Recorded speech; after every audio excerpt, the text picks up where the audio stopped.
Salut les lectrices et les lecteurs! J'espère que vous allez bien et que vous avez passé une bonne semaine et que vous avez eu de bonnes lectures. Pour ma part, j'ai fait 4 lectures absolument différentes. Alors il y a un petit lien entre elles, on va dire, entre certaines, mais vous allez voir au niveau des genres, c'est parti dans tous les sens. Donc, je vous propose qu'on y aille tout de suite avec mes 4 lectures de la semaine. Alors, vous allez voir pour le premier, en fait, c'est un livre que normalement j'aurais pas lu. J'ai découvert une chaîne Twitch, grâce à Louane d'ailleurs, que je remercie, qui est la chaîne Twitch de Cloto. Et Cloto, elle fait une fois par mois une lecture commune qui est toujours autour du livre d'une femme et idéalement d'un pays différent à chaque fois. Et ce mois-ci, on est parti en Malaisie avec une auteurice malaisienne. Nous avons lu Briser les os de Cassandra Khaw. Et donc, c'est une auteurice non-binaire qui est malaisienne. Et vraiment, c'est un livre, je ne serais pas du tout allée vers ce livre si ça n'avait pas été dans ce cadre-là, mais moi j'adore découvrir des choses un petit peu comme ça, de manière aléatoire. Et donc, c'était une découverte. Bonne ou pas, je sais pas. On va essayer de définir ça ensemble. Alors, d'abord, dans ce livre, Briser les os, qui est le tome 1 d'une duologie, on suit John Persons, qui est un détective privé à Londres. Et un jour, il y a un jeune garçon qui va débarquer dans son bureau et qui va lui demander, comme mission, de tuer son beau-père. On se doute que c'est parce que le beau-père, il est quand même assez bof-bof. Et sauf que John Persons, il n'a pas pour principe de tuer des gens, normalement. Hein, c'est un détective privé, il est là pour identifier des amants ou des amantes, etc. Alors, ce livre, c'est pas un simple roman qu'on pourrait qualifier de policier ou de thriller. C'est bien plus que ça parce qu'en fait, c'est un roman fantastique puisque oui, on est à Londres, mais on est dans un Londres dans lequel il y a des sortes de monstres. Et je ne saurais pas trop vous en dire plus parce qu'en fait, même si j'ai bien compris voilà, qu'il y avait un petit peu ce côté monstrueux chez certaines personnes, j'ai pas tout compris. Et c'est un des reproches que je vais faire à ce livre.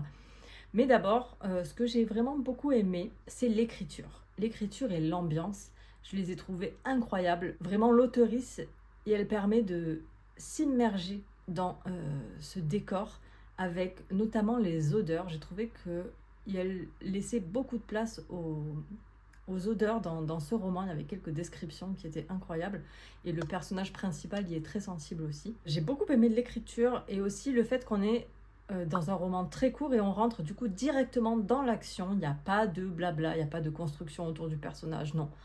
On rentre dans le livre, il y a le gamin qui vient toquer à la porte et qui explique son problème au détective. Et ça c'était vraiment très bien. Le rythme est très bien mené de bout en bout. Par contre, le personnage principal, ce fameux détective privé John Persons, c'est un homme abject. Franchement, je l'ai détesté. Pour moi, il a eu plein de réflexions problématiques, d'actions problématiques pendant ce roman. Et c'était vraiment dérangeant. Alors après, ça reste le personnage principal. C'est lui qui va mener cette enquête et cette quête pour ce jeune enfant. Ok, mais voilà, le personnage était vraiment pas agréable pour moi à suivre et c'est dommage quelque part parce qu'on le suit que lui, on n'est jamais du point de vue des enfants par exemple parce que le jeune enfant qui s'appelle Abel, il a aussi un petit frère qu'il essaye de protéger et voilà, on n'est jamais du coup de leur point de vue, ça c'était un petit peu dommage. Voilà, on fait aussi une autre rencontre dans le livre et c'est aussi via ce biais là que je me suis rendu compte que vraiment le personnage principal était détestable. Mais voilà, on est très centré quand même sur le détective. Et donc, ce que je vous disais, c'est qu'on est dans un univers où on est dans un univers réaliste, mais avec une touche de fantastique. Et en fait, j'ai trouvé que rien n'était clairement expliqué. Alors, c'est un genre que je lis très peu. Là, on est aussi dans de l'horrifique. On est très inspiré, je pense.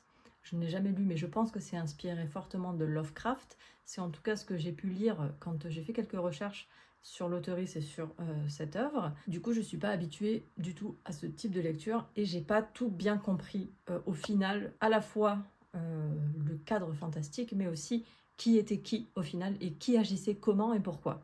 Voilà, pour moi, ça manquait quelques petites clés de lecture. Après, c'est peut-être simplement qu'elles y étaient et que je n'ai pas su les lire, les comprendre ou les retenir, peut-être. Donc ça a fait que ça a un petit peu pêché. Par contre, au niveau horrifique, j'ai beaucoup aimé parce que l'ambiance, elle a été évidemment très poisseuse, très glauque, mais le côté horrifique, lui, il vient crescendo jusqu'à atteindre son apogée.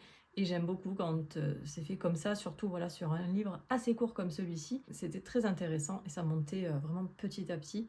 Et voilà, c'était bien gore quand même. Il y avait des trucs bien chelous. Ce que j'ai oublié de vous dire, c'est que ce livre a été écrit, publié en 2016 et qu'il a été traduit en France en 2025. Donc au final, je suis contente d'avoir fait cette découverte parce que j'ai vraiment apprécié la plume, l'ambiance et voilà, découvrir quelque chose que j'avais jamais lu. Mais je peux pas dire que j'ai vraiment aimé parce que j'ai pas tout compris et c'est un petit peu dommage. Niveau trouillomètre, on est sur du 3 sur 5. Pense à respirer de temps en temps parce que voilà, cette ambiance, tout ce qui se passe, tout ce qu'on découvre, c'était quand même anxiogène. Voilà, quelques scènes étaient un petit peu flippantes. Moi d'ailleurs, à la base, je le lisais le soir avant de me coucher. Au bout d'un moment, j'ai arrêté et j'ai lu en journée parce que le soir, j'avais peur que ça me fasse faire des cauchemars. Voilà, pour vous dire un petit peu. Évidemment, au niveau des thèmes, ce qui était quand même aussi très intéressant et que j'ai oublié de vous dire, c'est que on est quand même sur les thèmes des violences intrafamiliales et c'est jamais clairement montré, c'est suggéré, mais ça reste un des thèmes forts de ce livre. Par contre, je lirai pas le tome 2, dont j'ai oublié le titre, donc je vous le dirai pas, je vous le mettrai là. Parce que voilà, c'est vraiment pas pour moi, et en plus j'ai lu le synopsis du tome 2, on est dans une autre histoire, on est avec le même personnage mais dans autre chose. Ça me tentait pas plus que ça, donc bon, même s'il est court, je me suis dit je vais m'arrêter là, c'était une belle découverte. Mais j'ai pas non plus été assez hypée pour m'embarquer à nouveau dans une saga, même si c'est que de 2 tomes. J'ai ensuite lu La maison au sortilège d'Emilia Hart. Et c'est un roman qui est paru en 2023 et c'est le roman qui a fait connaître cette autrice en France. Dans ce roman, on suit 3 femmes à 3 époques différentes en Angleterre. On est en 1619 avec Alta, qui est une guérisseuse, voilà, qui a appris de sa mère les pouvoirs des plantes, etc. Et qui, en gros, quand les familles ne peuvent pas se payer le médecin, eh bien, ils font appel à ces guérisseuses, donc Alta et sa maman. Ensuite, on est en 1942 avec Violette, qui grandit dans un grand domaine, voilà, un petit peu aristocratique, qui a un père et un frère, mais dont la maman est décédée, et dont elle ne sait pas grand-chose. Et à chaque fois qu'elle veut en savoir plus, eh bien, le mystère entoure sa maman. On est ensuite en 2019 avec Kate, qui vit auprès d'un conjoint violent et qui va fuir le domicile conjugal pour aller se réfugier dans la maison d'une vieille tante décédée qui lui a légué sa maison. Tante qu'elle ne connaissait pas plus que ça. C'est toujours bien pratique d'avoir une tante qui nous lègue sa maison quand on en a besoin, n'est-ce pas? C'est marrant, ça arrive toujours dans les films ou dans les livres, ça n'arrive jamais dans la vraie vie. Enfin, en tout cas, pas dans la mienne. Donc, vous l'aurez deviné, je pense, un petit peu grâce au résumé et au titre, on va ici être dans un roman qui est féministe et qui va parler notamment de la chasse aux sorcières qu'il y a eu dans les années du coup 1600 en Angleterre. Au travers de ces 3 femmes, on va découvrir comment les problématiques liées aux droits des femmes ont évolué avec le temps et comment, même s'ils ont évolué, ils sont toujours encore présents. Et c'est triste. Voilà, c'est triste. Alors le roman, lui, n'est pas triste. Il est difficile par certaines thématiques. Évidemment, on va avoir des VSS, donc violences sexistes et sexuelles, qui vont joncher chacune de ces époques de manière différente. C'est un roman que j'ai vraiment beaucoup aimé parce que déjà on alterne entre ces 3 personnages. On a un chapitre, un personnage, etc. Un nouveau personnage à chaque fois. Et donc ça, forcément, ça donne du rythme. Parfois, je me suis un petit peu perdue. Bon, c'est peut-être parce que j'étais fatiguée à des moments, mais je me confondais un petit peu les époques. Et surtout, j'avais à un moment donné beaucoup de mal à faire le lien entre les personnages, genre qui était qui par rapport à, à la personne, comment elles étaient reliées. Voilà, des fois, je me suis fait un petit peu des nœuds au cerveau, mais ça restait quand même assez ponctuel, hein, voilà. Ce que j'ai aussi adoré dans ce livre, donc bon, ce sont les héroïnes, je les ai toutes beaucoup aimées, mais j'ai adoré la place de la nature, et d'ailleurs je trouve que la couverture rend bien hommage au contenu, parce que vraiment la nature a une présence à tout instant. On est toujours entouré de cette nature et cette nature, elle a une vraie histoire, elle a un vrai corps et un vrai sens dans l'histoire. Et ça, j'ai beaucoup aimé. Voilà, moi qui vis dans la forêt, c'est que j'aime la nature. Et voilà, lire ce livre en étant assise dans mon jardin, c'était très agréable. Et vraiment, j'ai beaucoup aimé. Il y a un seul personnage masculin que je n'ai pas détesté. Et que j'ai même bien aimé, qui m'a beaucoup touchée. Donc c'était quand même très axé féministe et vie de femme, mais voilà, on montrait quand même que certains hommes pouvaient être des alliés. Donc ça, c'était intéressant. Un truc où je suis un petit peu mitigée, je sais pas si c'est positif ou négatif, mais en gros, je m'attendais à quelque chose de plus historique, notamment vis-à-vis de la chasse aux sorcières dans les années 1600. On était dans un cadre historique, mais l'histoire, la grande histoire, n'était pas au centre. C'est-à-dire, voilà, à un moment donné, il y a des procès pour sorcellerie qui étaient évoqués, notamment un des grands procès les plus connus, c'était les procès de Pendle, je crois. Voilà, c'était évoqué, mais c'était pas ça le sujet. Le sujet, c'était l'histoire de ces trois femmes. Et on découvrait, on comprenait le cadre historique au travers de leur histoire, mais c'était pas central. Et j'aurais peut-être bien aimé un poil plus d'historique. Mais en soi, c'était pas dérangeant et au contraire, je pense que c'est intéressant la manière dont c'est fait parce que si vous n'aimez pas les livres historiques, ce livre n'est pas un livre historique. Ce livre, c'est trois histoires de femmes. Ça s'inscrit dans le cadre de leur époque, mais sans que ça soit central.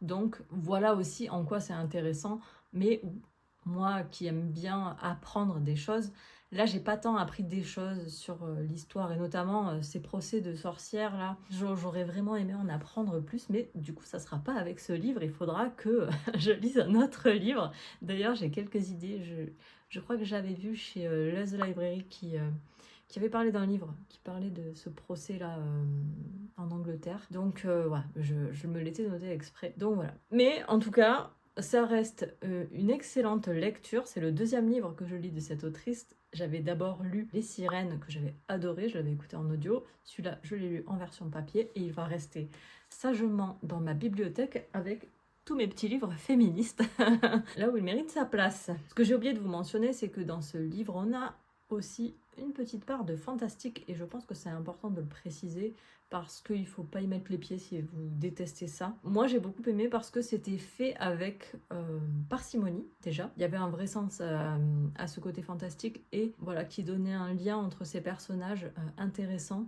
Et j'ai beaucoup aimé ça, il faut juste le savoir. Si vous n'aimez pas ça, n'allez pas forcément vers ce livre. Même si moi j'ai trouvé que c'était plutôt bien dosé. On est vraiment dans du réaliste avec une touche de fantastique, sachez-le. Niveau trouillomètre, on est sur du 1 sur 5, même pas peur. Même si ce roman contient des sujets sensibles, donc je vous l'ai dit, des violences sexuelles et sexistes et des violences faites aux femmes. On a quelques scènes, du coup, comme c'est très axé nature avec des insectes. Bon, moi, j'ai aucun problème avec les insectes, ça m'a pas dérangé. Mais si vous êtes insectophobe, je connais pas le mot technique, peut-être qu'il y aura des scènes qui vous feront un petit peu grimacer, c'est possible. Et ce roman est un one-shot. Ensuite, on change complètement d'ambiance et de cadre parce que j'ai lu Disco de Momalo. C'est un tome 2, le tome 2 de sa série Haanak, qui a été publié en 2019 en grand format et en 2020 en version poche. C'est un roman policier qui se passe au Groenland. Et si j'en crois mes amis qui vivent en France et en Belgique, apparemment il fait très chaud chez vous, donc clairement, ce livre est parfait parce qu'il donne froid. Alors dans Disco, donc ce tome 2, on suit toujours notre enquêteur Haanak Adriansen qui est en poste à la police au Groenland dans je sais plus quelle ville exactement, peu importe. Et en tout cas, un jour, ils vont être appelés parce qu'ils ont retrouvé un corps enfermé dans un iceberg. Et donc voilà, ça va être le point de départ de l'enquête. Parce qu'évidemment, on va s'en douter, ce corps dans un iceberg n'est pas là par hasard. Alors j'ai bien aimé ce polar pour plusieurs raisons. Déjà ça m'a fait plaisir de retrouver Haanak, qui est un personnage que j'avais bien aimé, voilà, qui a un passé assez flou, même si on en découvre pas mal sur sa vie dans le tome 1. Voilà, il y a toujours quelques petite part d'ombre, et c'est un personnage que je trouve assez attachant. Voilà. Et c'est assez rare en fait, c'est très rare que je m'attache aux personnages principaux dans les polars, donc je tiens à le préciser. Ensuite, j'ai aussi bien aimé parce que bon, on est au Groenland, qui est un lieu, un pays que je connais pas du tout, très peu. Et on découvre dans ce tome-là vraiment tout ce qui va concerner les icebergs, la création des icebergs, tout ce qui va se passer autour de ces créations d'icebergs, etc. J'ai appris plein de choses sur le sujet. Aussi le lien entre les changements climatiques et les icebergs et toutes les problématiques que ça peut entraîner. Voilà, donc tout ce pan-là était hyper intéressant et c'est presque finalement que ce qui m'a intéressé dans ce livre. C'était tout l'aspect voilà, découverte à la fois des lieux mais aussi voilà, de tous ces aspects un petit peu techniques. J'ai trouvé ça passionnant. L'enquête, bon bah c'est une enquête policière assez classique en somme, hein. Voilà, on va d'un suspect à l'autre, on a des fausses pistes, etc.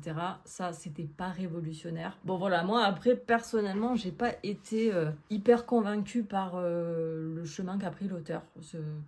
Donc c'est pour ça qu'en plus, ça m'a un petit peu désintéressée de l'enquête. Mais voilà, ça reste un bon polar, malgré tout, dans un cadre sympa, plutôt froid, d'une région que moi, je connais assez peu. Donc voilà, c'était quand même une bonne lecture que j'ai faite en audio. Mais c'était pas révolutionnaire pour autant. J'ai préféré le tome 1, clairement, mais je continuerai de lire cette série, dont il y a actuellement 4 tomes, et je ne sais pas si c'est une série terminée ou encore en cours. Niveau trouillomètre, on est sur du 1 sur 5 même pas peur, avec vraiment une enquête policière, tout ce qu'il y a de plus classique. Oui, quelques scènes un petit peu marquantes, de par la manière dont meurt la victime, mais pour moi ça allait, c'était vraiment plutôt soft. Après avoir lu Briser les autres, croyez-moi, c'était soft. Alors après, les enquêtes sont indépendantes, donc vous pouvez lire le tome 2 tout seul par exemple, mais je trouve quand même là pour le coup que l'histoire de Hanak est quand même importante.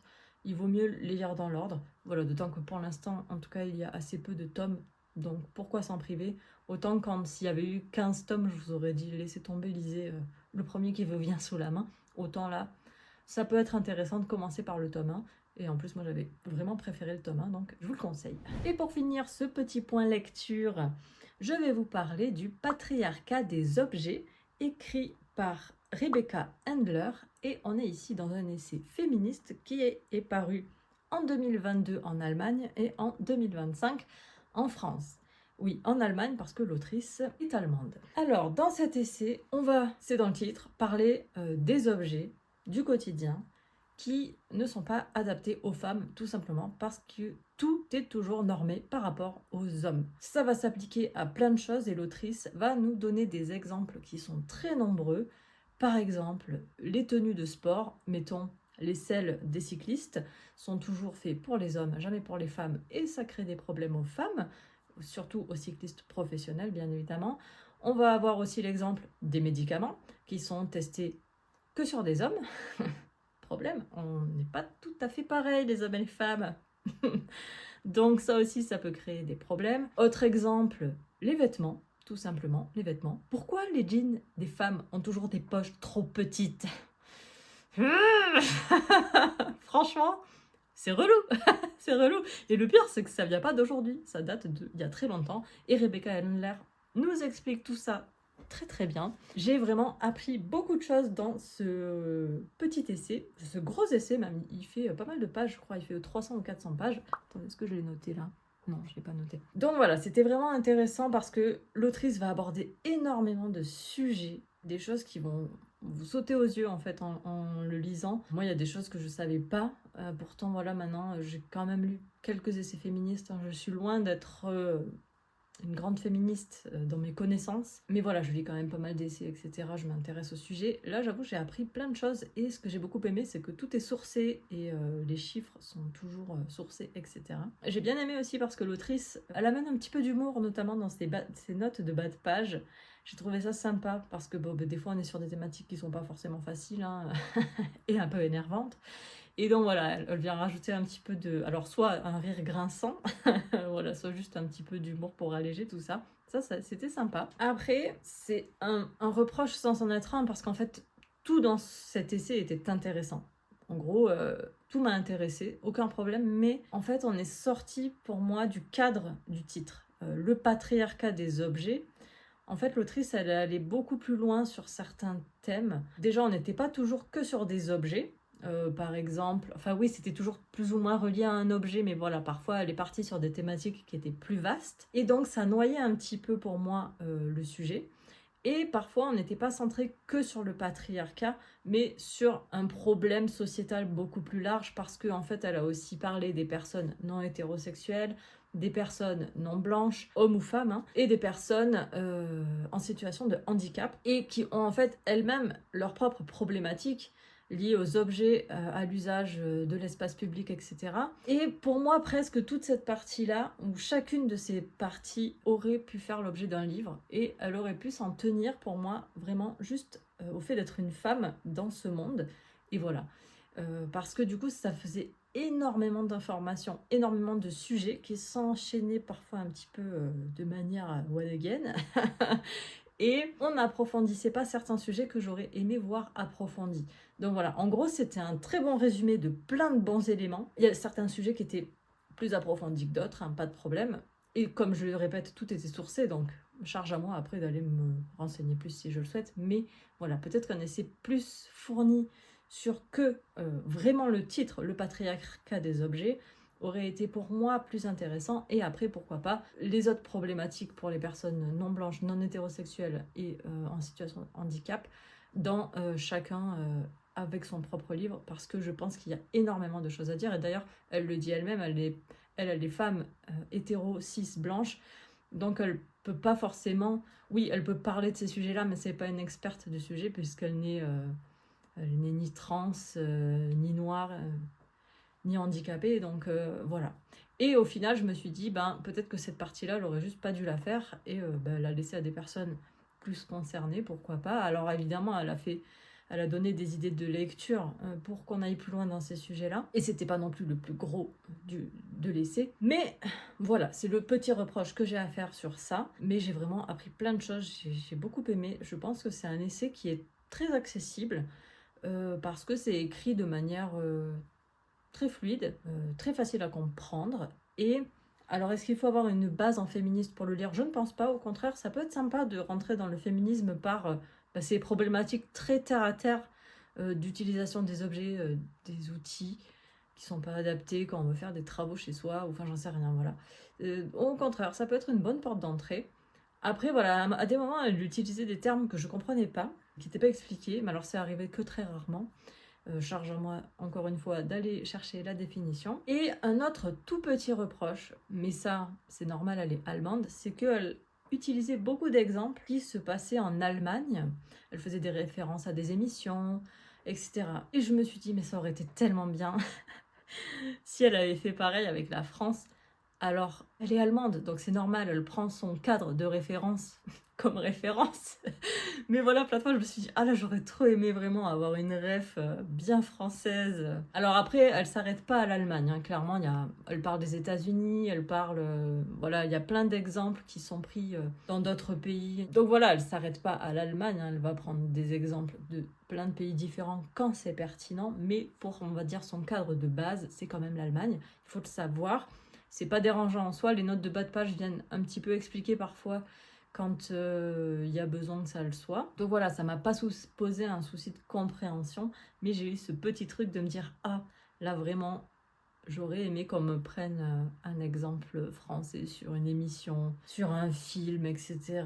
Bref, voilà, mais c'est vraiment un petit détail qu'il faut avoir en tête juste quand on se lance, que ce livre est écrit par une Allemande, et donc forcément, le cadre sera un petit peu différent d'un essai féministe français. Donc voilà, c'est vrai qu'au final, même si j'ai lu des genres très différents, avec un polar, un fantastique historique, un fantastique horrifique et un essai féministe, parmi 3 de ces livres, on avait quand même les violences finalement intrafamiliales ou les violences faites aux femmes qui étaient très centrales dans ces livres-là, donc ma foi, ça reste cohérent.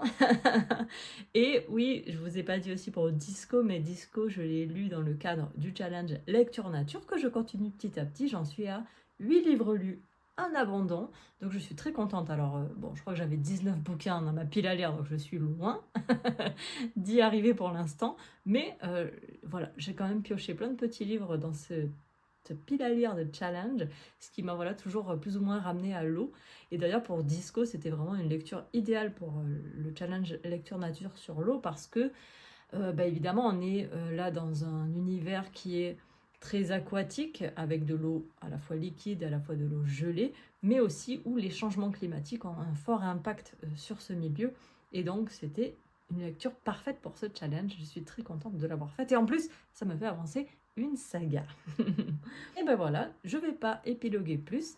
Dites-moi vous ce que vous êtes en train de lire en ce moment et si vous passez une bonne lecture, vous pouvez me dire tout ça en commentaire, ça me fait toujours super plaisir de vous lire. Et puis sur ce, je vais vous souhaiter une très belle semaine, courage s'il fait chaud chez vous, et puis je vous dis à très bientôt. Ciao!